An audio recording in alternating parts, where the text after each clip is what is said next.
আসসালামু আলাইকুম আরাহমাতুল্লাহি ওবারাকাতু। কেমন আছেন বন্ধুরা? আশা করি আল্লাহর রহমতে সবাই ভালো আছেন। আমিও আলহামদুলিল্লাহ বেশ ভালো আছি। তো প্রতিদিনের মতো আবারও আপনাদের মাঝে চলে আসলাম নতুন আরেকটি ভিডিও নিয়ে। তো বন্ধুরা, আজকে আমি ছোলার বুট রান্না করে আপনাদের মাঝে শেয়ার করব। তো অনেকে অনেক রকমভাবে অনেক মশলা দিয়ে ছোলা বুটটা রান্না করে থাকেন। তো আমাদের গ্রামে খুব অল্প উপকরণ দিয়ে এই দোকানের মতো আঠালোভাবে খুব সুন্দরভাবে ছোলার বুট সবাই রান্না করে। তো আমিও ওরকমভাবে আপনাদের মাঝে আজকে ছোলার বুট রান্না করে শেয়ার করব ঘরোয়া উপায়ে, কীভাবে অল্প উপকরণ দিয়ে সুন্দরভাবে পারফেক্টভাবে ছোলা বুট রান্না। তাহলে চলুন বন্ধুরা, ছোলা বুট রান্নার মাঝে চলে যাই।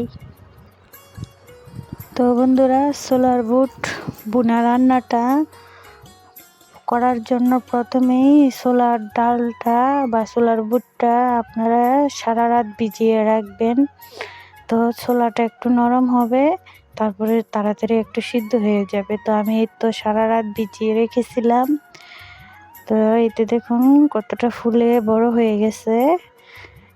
তো সারা রাত আপনারা অবশ্যই ছোলার বুটটা রান্না করার আগে ভিজিয়ে রাখবেন। তো এখানে আমি আলু দিয়েছি একটি, ছোট ছোট করে গোল গোল করে ছোলার সাথে সিদ্ধ করে নেব। তো আমি এই ছোলার বুটটা রাইস কুকারে সিদ্ধ করে নেব। তো এখানে আমি ছোলার বুট নিয়েছি, এই আলু কেটে নিয়েছি ভালো করে, ধুয়ে পরিষ্কার করে নিয়ে এসেছি।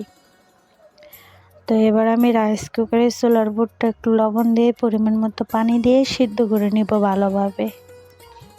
বন্ধুরা, এই পবিত্র রমজান 1 মাস পর্যন্ত আমি দিনের বেলা ভিডিও পোস্ট করব সকাল 10টা থেকে 10:30টার মধ্যে। 3 দিন পর পর সবাই দেখে নেবেন ইনশাআল্লাহ।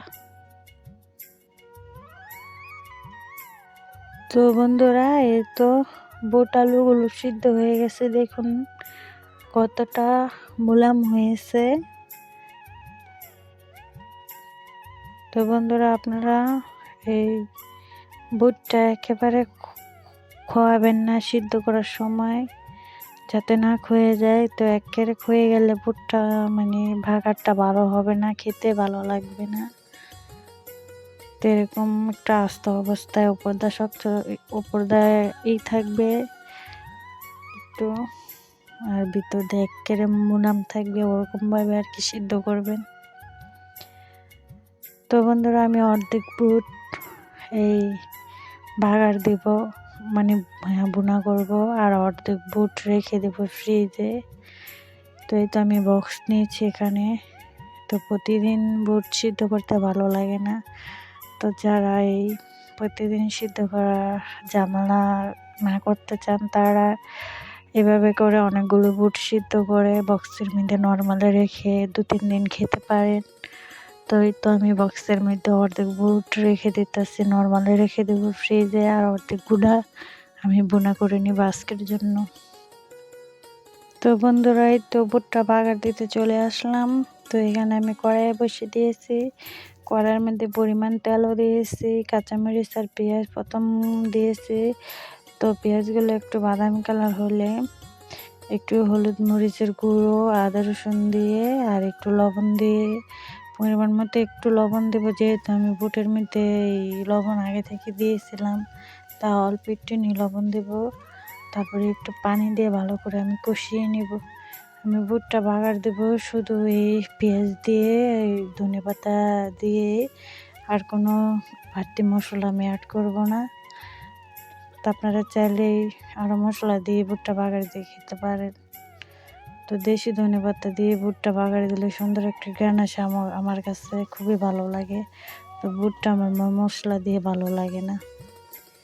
তো এই তো আমি সবগুলো মশলা দিয়ে একসাথে পানি দিয়ে ভালো করে কষিয়ে নিয়েছি।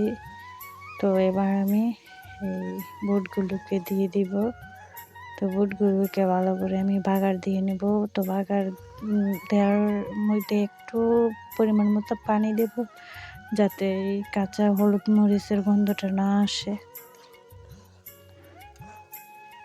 তো সাধারণ কিছু দিয়ে ঘরোয়াভাবে বুটটা খুব সুন্দর করে বাগার দিয়ে ভুনা করা যায়। আপনারা যদি এই রান্না করতে পারেন তো অনেকে আছে অনেক মশলা দিয়ে ভুট্টা বাগার দেন, তারপরে স্বাদ করেন। তো আপনারা সাধারণভাবে এইভাবে আমার মতো ঘরোয়াভাবে শুধু ধনেপাতা দিয়ে ভুট্টা বাগার দিয়ে খেতে পারেন, খুবই ভালো লাগবে। আমার কাছে অনেক ভালো লাগছে। আমরা সবসময় আমাদের গ্রামে এইভাবে সবাই খেয়ে থাকি। তো আপনারা চাইলে ধনেপাতা না থাকলে শুধু তেজপাতা দিয়েও ভুট্টা বাগার দিতে পারেন। তো বন্ধুরা, ভুট্টাই তো বাগার দিয়ে নিতেছি, মানে ভুনা করে নিতেছি। তো আপনারা এইভাবে যদি আলু কেটে নেন ভুট্টার সাথে সিদ্ধ করে, তো বাগার দেওয়ার সময় যখন জলটা শুকিয়ে যাবে তখনই আপনারা আলুগুলো এইভাবে খুরচনের সাহায্যে ভেঙে দেবেন। ভুট্টা একটু আঠালো হবে, খেতে অনেকে ভালো লাগবে। তো এই তো দেখুন আমি খুরচন দিয়ে আলুগুলো ভেঙে দিতেছি। দেখুন এইভাবে সবগুলো আলু আমি ভেঙে দিব, ভুট্টা আঠালো হবে। তো ভুট্টা একটু আঠালো হলে খেতে অনেকে ভালো লাগে। তো বন্ধুরা, এই তো আলুগুলো ভাঙা হয়ে গেছে। তো এই আঠালো হয়ে গেছে ভুট্টা, যখন দেখবেন আঠালো হয়ে গেছে তেলটা কড়াইয়ের গায়ে মানে লেগে মানে উঠে আসতেছে, তখনই বুঝবেন আপনার বুট ভুনাটা হয়ে গেছে। তো এই তো আমার বুট ভুনাটা হয়ে গেছে, আঠালো হয়ে গেছে অনেকটাই। এবার আমি ধনে পাতা দিয়ে দিয়েছি কিছুটা, আর একটু বাজার গুঁড়ো ও জিরার গুঁড়ো দিয়েছি।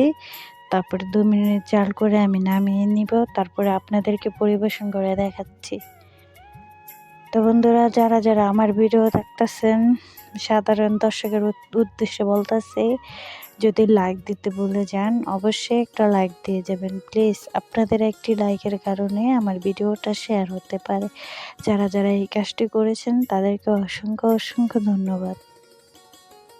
এই তো বন্ধুরা, আমার বুট বোনা হয়ে গেছে। দেখুন মাশাল্লাহ কতটা কালার সুন্দর এসেছে, কালারটা মাশাল্লাহ খেতে অনেক ভালো লেগেছিল।